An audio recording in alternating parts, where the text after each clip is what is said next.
Okay, I guess we'll get started. Good morning, everyone. I'm Constable Jason McAlishan. Thank you for joining us. I would like to acknowledge and welcome a number of people. First, Justice Minister Kelvin Goertzen, Councillor Marcus Chambers, Chair of the Winnipeg Police Board, Melinda Murray, Executive Director, Criminal Property Forfeiture, Deputy Chief Scot Halley, and Staff Sergeant Josh Ewatski. We have information to share today on new investments in community safety, crime, prevention, and enforcement. The highlighted initiatives represent an investment by the province of Manitoba made possible through the Criminal Property Forfeiture Act. This act allows civil forfeiture proceedings against property believed to be the proceeds or instruments of unlawful activity. With that brief introduction, I will turn it over to Justice Minister Kelvin Goertzen, who has far more information to share.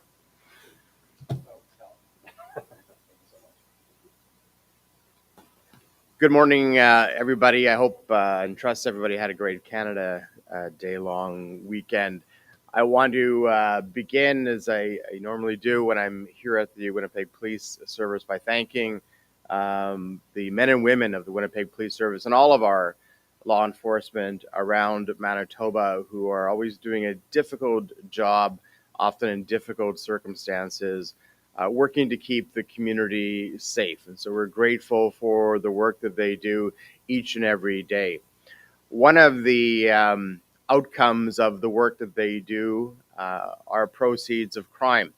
And we are always eager to reinvest those proceeds of crime into law enforcement to enhance the safety of officers and to enhance the safety of the community.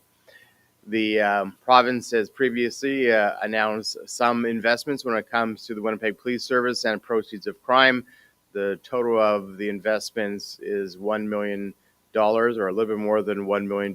Today we're highlighting two specific new investments. One is more than $250,000. I think it's about $300,000 into technology to be able to analyze evidence that is coming from video recordings. We all know that in the world that we live in, there are thousands of cameras, some on private businesses, some that are publicly maintained around the province and, of course, across North America. And that can be very helpful when it comes to evidence collection and moving to proceeding on a case. But it's a tremendous amount of data, and it's very, very time consuming for officers to have to go through all of that data, all of that videotape evidence to try to find exactly what they're looking for, because a lot of the cameras are recording hours and hours and hours of things, but it's only a small segment of the time that officers might be looking for. So technology exists today, but it's not cheap, and that's why we're investing the $300,000 to be able to plug in different factors if you're looking for specific things to try to hone in on a particular crime, and then provide our officers a quicker way to get to the salient part of the video that they're looking for and the evidence that they're looking for. So very pleased that we're able to provide this funding for the Winnipeg Police Service to make it more effective and efficient in the work that they do, and also to get hopefully better outcomes when it comes to video evidence for cases. The second investment that we want to highlight today is a little bit more than $75,000 for trauma informed training for Winnipeg Police Service officers. This is about both giving them specific understanding and knowledge in terms of how to deal with those who are dealing with trauma. But just as importantly, equally as importantly, I want to stress this, to provide support to officers who are dealing with trauma and how they can deal with that. I know in talking to members of the administration of the Winnipeg Police Service, members of the Winnipeg Police Association, that they have great concerns about the mental health of their officers. That would be true in the Winnipeg Police Service, and it's true in all law enforcement, I believe, across Canada. We know that what officers are dealing with and what they see almost on a daily basis has an impact on them. It has an impact on their families when they go home. And it's important that we invest in opportunities to help them in dealing with that trauma. They're helping us, and we need to be able to help them.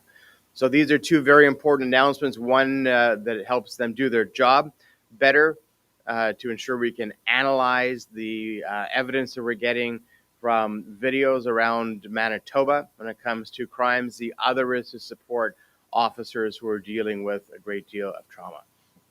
I also want to acknowledge the presence of Marcus Chambers, the chair of the Winnipeg Police Board, and also the deputy mayor for the city of Winnipeg. We appreciate your support, Councillor Chambers, in the different initiatives that are happening in Winnipeg and looking to deal with some of the challenges that we have in the city of Winnipeg.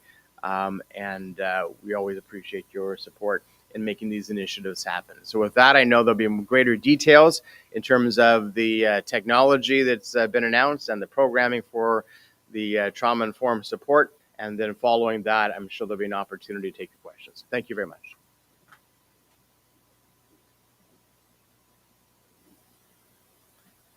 Thank you, Minister Goertzen. I'll now ask Deputy Chief Scot Halley to come forward and say a few words. Thank you, Jason. Good morning, Minister Goertzen, Executive Director Murray, Police Board Chair, Councillor Marcus Chambers.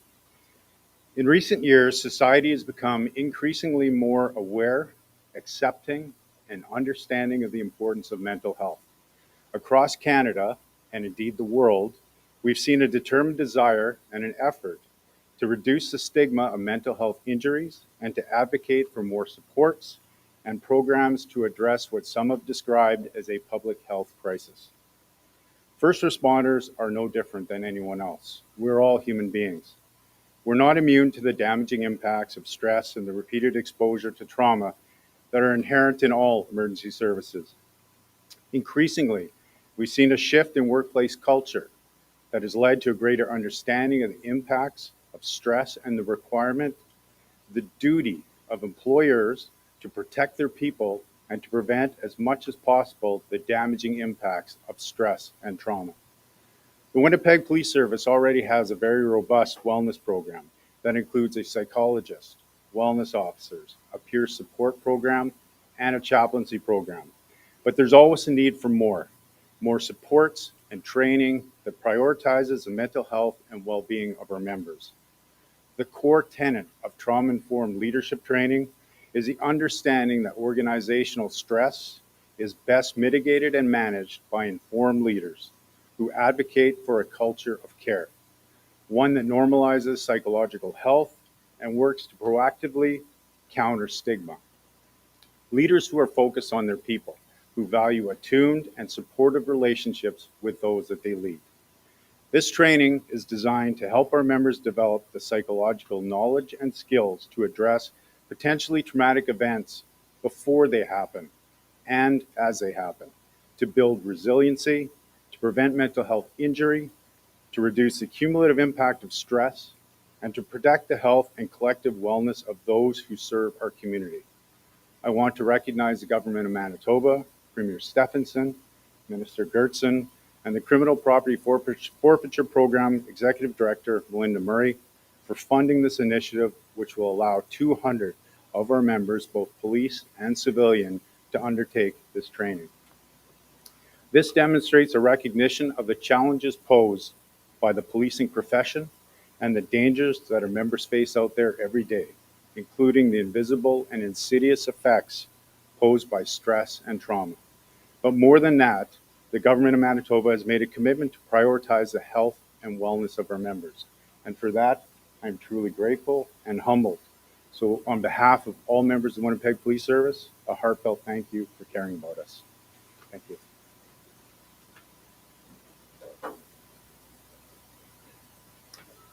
Thank you, Deputy Chief Halley. And I'll ask Staff Sergeant Josh Ewatski to come up and say a few words. Thanks, Jason. Good morning, everyone. Good morning, Minister.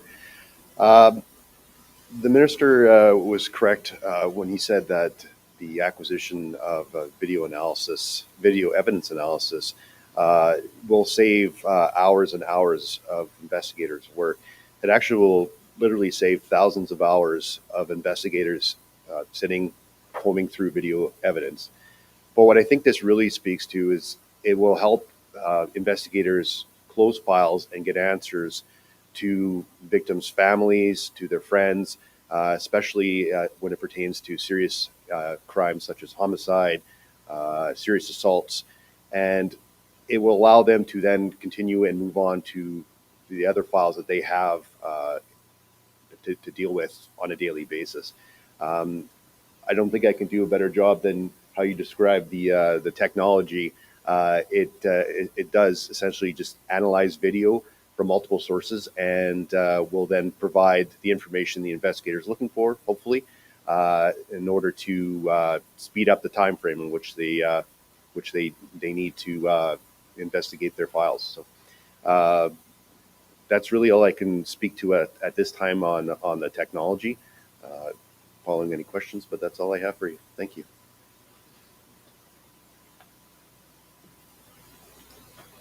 Thank you very much. I guess at this time, if there are some questions, we'll just try and direct them to the appropriate person, and that individual will come forward. So if there are questions, bring them forward now.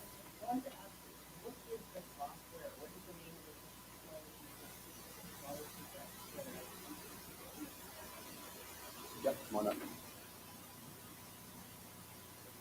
Well, right now there are several different programs out there that analyze video evidence. We're currently taking a look at a few different options, and we'll be deciding on which program we'll be going with. So I can't give you a specific name right now, but there are some options out there that are being used throughout Canada and North America.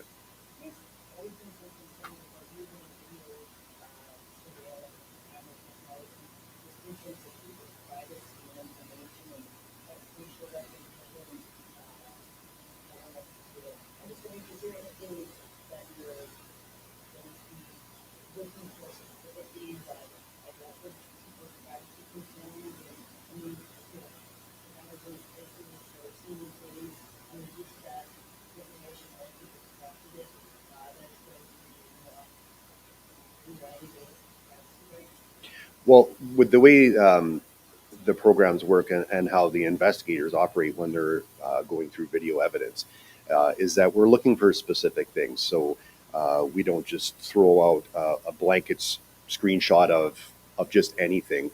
The programs allow us to enter in specific parameters to search for, and we'll then pull out that information that we're looking for, so that it's very specific in terms of what the investigator is looking for. So there are also other different ways that we go about getting our video, whether it's people given to us voluntarily or we have to go through means of search warrants and production orders.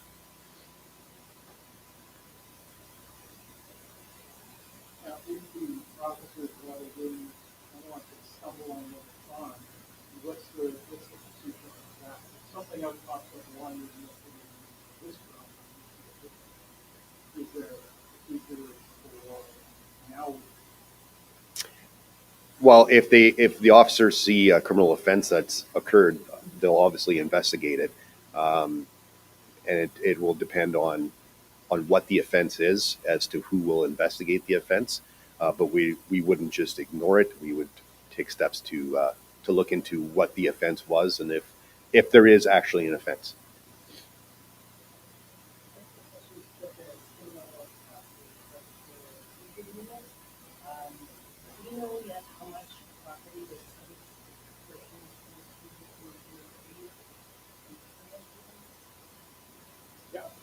invite Melinda to come up, and if you don't mind. Well, I think I'll let you give me. Okay, come on forward. Can I grab something from you there? Good. So sorry, can you repeat the question?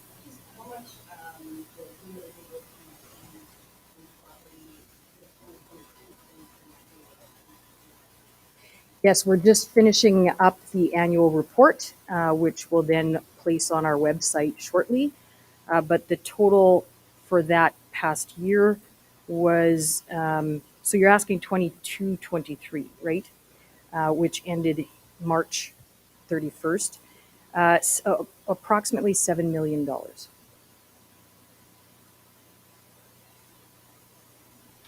don't know if it means they were primarily treating over $75,000 teachers or a whole bunch of I don't know.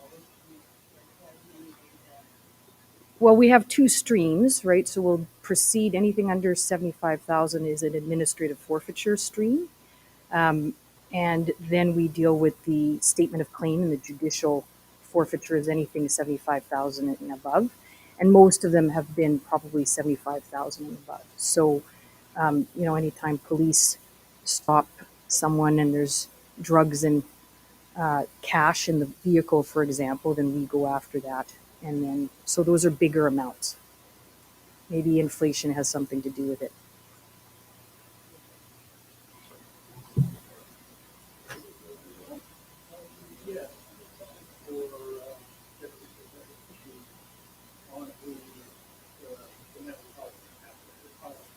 Sure. Can you compare this to when you were a young constable? What was the mindset then, and what is the mindset in terms of dealing with very stressful I think that's an excellent question. We have seen a shift, I think, in all organizations, all industries, all professions, but specifically in policing. You know, the mentality when I started, and actually today's my 29th anniversary of being on the job. So when I started out, there was a certain machismo involved with, if you went to a bad call, the leaders, the people who you work with, your supervisors, there was that mentality that that's an awful thing to see. Sorry that you had to go through that. Let's go on to the next call. And not as much care to the actual person, but taking the time out to speak to the person, take them aside, make sure they're doing okay, repeated check-ins, about really caring about their mental well-being out in the street so that they're healthier. Studies will show that for most trauma or stress that members, police experience on the streets and within the building as civilians as well, the exposure that our communications people in particular are exposed to during the course of their duties.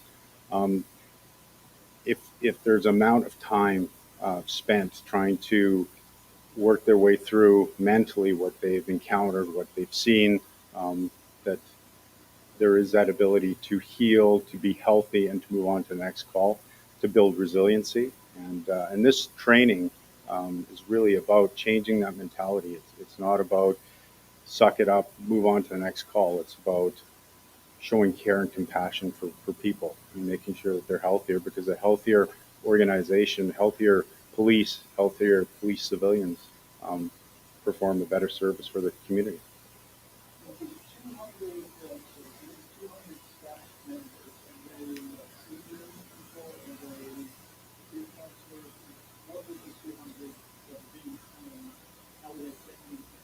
So when we initially started going down the road, we thought it would be leaders within our organization, supervisory leaders in rank, leaders in title.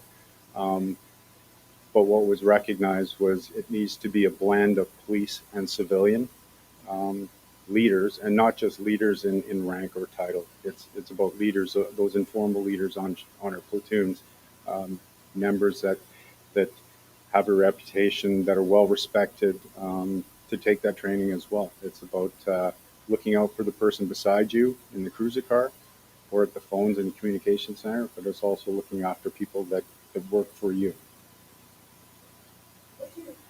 looking at the city, there's like a government health issue. How is the city, are you looking at that?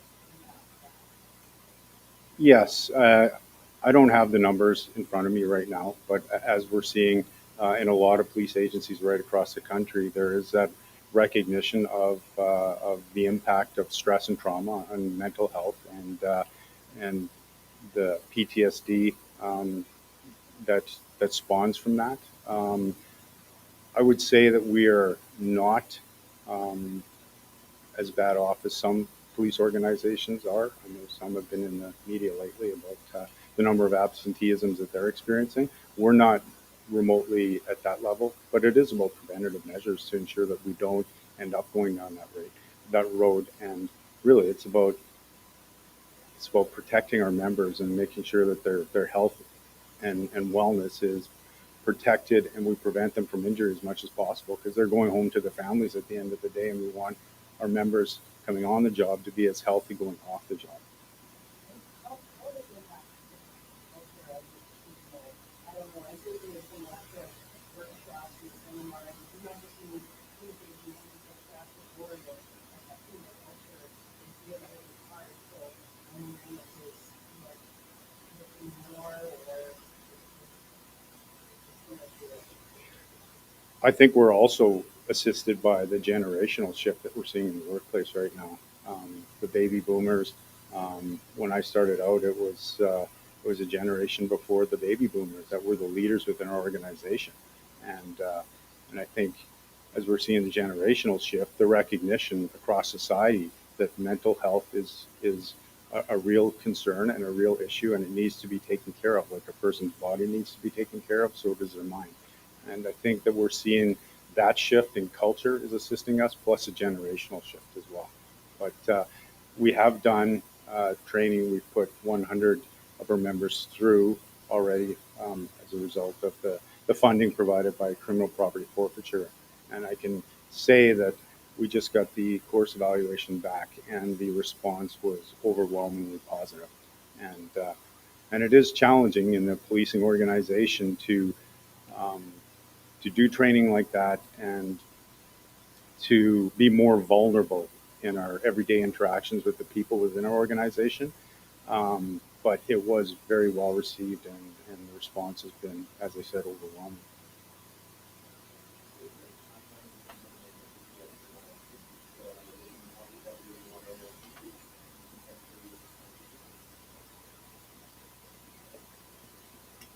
We don't have an exact timeline, but it'll be in the very near future. Um, that's all I can really give you in terms of time frame. Yes.